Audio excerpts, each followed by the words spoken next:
മനുഷ്യന്മാരൊക്കെ ചിലപ്പോൾ കണ്ടില്ല, ഈ വണ്ടി പാർക്ക് ചെയ്യുന്നിടത്തൊക്കെ വിശപ്പുണ്ട്, ഭക്ഷണം കഴിച്ചിട്ട് കുറേ ദിവസമായിട്ട് എനിക്ക് ഭക്ഷണം തരണേ എന്ന് പറയും. ചിലത് സത്യമായിരിക്കും, ചിലത് കളവായിരിക്കും.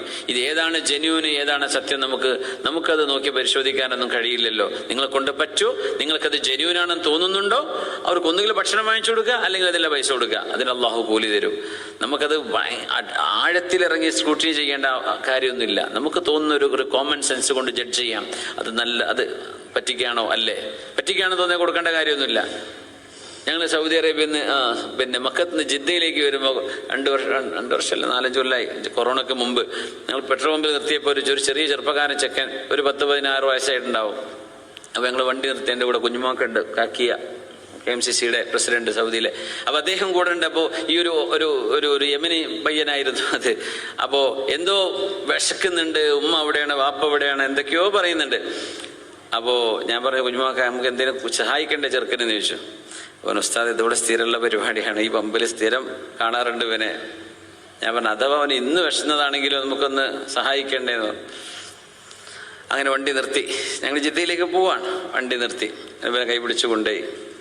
പറഞ്ഞു, നിനക്ക് വിശക്കുന്നുണ്ടല്ലേ, പക്ഷെ നിനക്ക് ആവശ്യമുള്ള ഒരു ഗ്രോസറി ഉണ്ട്, അവിടെ പമ്പിനടുത്തൊരു ഗ്രോസറി ഉണ്ട്, അവിടെ കയറ്റി കൊണ്ടുപോയി നിനക്ക് വിശപ്പടക്കാൻ ആവശ്യമുള്ള സാധനങ്ങൾ എന്നാ നീ വാങ്ങിക്കോ.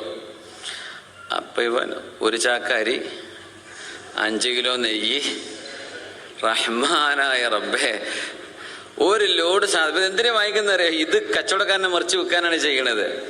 അപ്പൊ കുഞ്ഞുമോക്ക് പറഞ്ഞു, സാർ ഇപ്പൊ മനസ്സിലായില്ല ഞാൻ പറഞ്ഞത്, ഇത് ഇവന്റെ ആവശ്യമല്ല, ഇത് പറ്റിക്കലാണ്. അങ്ങനെ പിന്നെ ഞങ്ങൾ തിരിച്ചു പോകുന്നു, കാരണം അത് ജെന്യൂൻ അല്ല എന്ന് മനസ്സിലായി. അവനവിടെ ഫുഡ് വേണമെന്ന് ചോദിച്ചപ്പോൾ എനിക്ക് സാധനം ഇവിടുന്ന് വാങ്ങിച്ചെന്നാൽ മതി എന്ന് പറയും. എന്നാൽ 1 കിലോ 2 കിലോ ഒന്നല്ല, അങ്ങോട്ട് വാങ്ങിക്കൂട്ടാണ്. ഒരുപാടോ ട്രോളി നിറച്ചു. അപ്പൊ ഞങ്ങൾ അതിൻ്റെ ഇടയ്ക്ക് പെട്രോൾ കോഫി വാങ്ങിക്കാനും പോയി. തിരിച്ചു വന്ന് നോക്കുമ്പോൾ ലോഡ് നിറയെ സാധനം, ട്രോളി നിറയെ സാധനം, ഒരു ഗ്രോസറിന്ന്. അപ്പൊ അങ്ങനെയൊക്കെ ഉണ്ടാവും, ചിലപ്പോൾ പറയാൻ പറ്റൂല, നമുക്കറിയാം. അപ്പോൾ ആളുകൾ പല നിലക്കാണ്, ഇവിടെ ഉണ്ടാവും അങ്ങനെയൊക്കെ. ചിലർ പേഴ്സ് പോയി എന്നൊക്കെ പറയും. നല്ല അടിപൊളി മിനി കൂപ്പർ കാറിലൊക്കെ വന്നിട്ടക്കാരം പറയാം പെട്രോൾ എടുക്കാൻ പൈസ ഇല്ല. ചിലപ്പോൾ പച്ച നുണയായിരിക്കും, ചിലപ്പോൾ സത്യമായിരിക്കും. നമുക്കറിയാൻ പറ്റുമോ? നമുക്കറിയാൻ പറ്റൂലല്ലോ. അറിയുമോ? നമ്മൾ വഞ്ചനയെ സഹായിക്കേണ്ട കാര്യമൊന്നുമില്ല, ചെയ്യരുത്. അതവരെ തിന്മയെ പ്രോത്സാഹിപ്പിക്കലാണ്.